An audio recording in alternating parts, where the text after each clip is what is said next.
In today's video, I'm going to teach you how to set keyword notifications in Slack. If you've ever missed an important mention because it didn't directly tag you, keyword notifications are a great way to stay on top of topics you care about. They alert you whenever specific words or phrases appear in your conversations, so you can jump in right away. Start by opening your web browser and heading to Google. In the search bar, type Slack and press Enter. Click the official Slack website to open Slack in your browser. If you're already signed in, you'll land in your workspace. If not, go ahead and sign in so you can access your settings. Once Slack is open, look to the lower left corner of the screen and click your profile picture. This opens a small menu. From there, select Preferences. Preferences is where Slack keeps all your personal settings, including notifications, themes, and accessibility options. In the Preferences window, select Notifications. This section controls how and when Slack notifies you, from message alerts to sounds.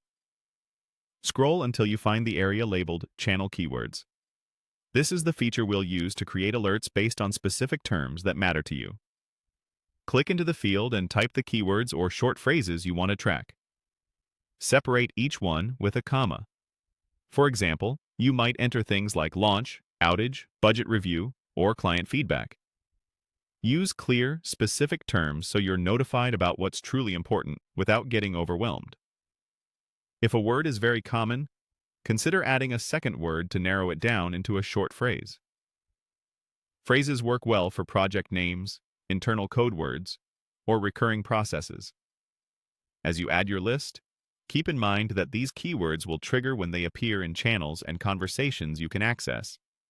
You'll get a notification and see a visual indicator where the keyword was mentioned, helping you find the message fast.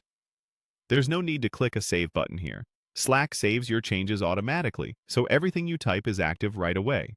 When you're finished, you can close the Preferences window. From now on, whenever someone uses one of your chosen keywords or phrases, Slack will let you know, helping you stay responsive without constantly watching every channel. That's it. You went from opening Slack to enabling keyword notifications in just a few steps. If your notifications ever feel too noisy or too quiet, revisit the same notifications area to refine your keyword list. Thanks for watching, and enjoy a more focused Slack experience.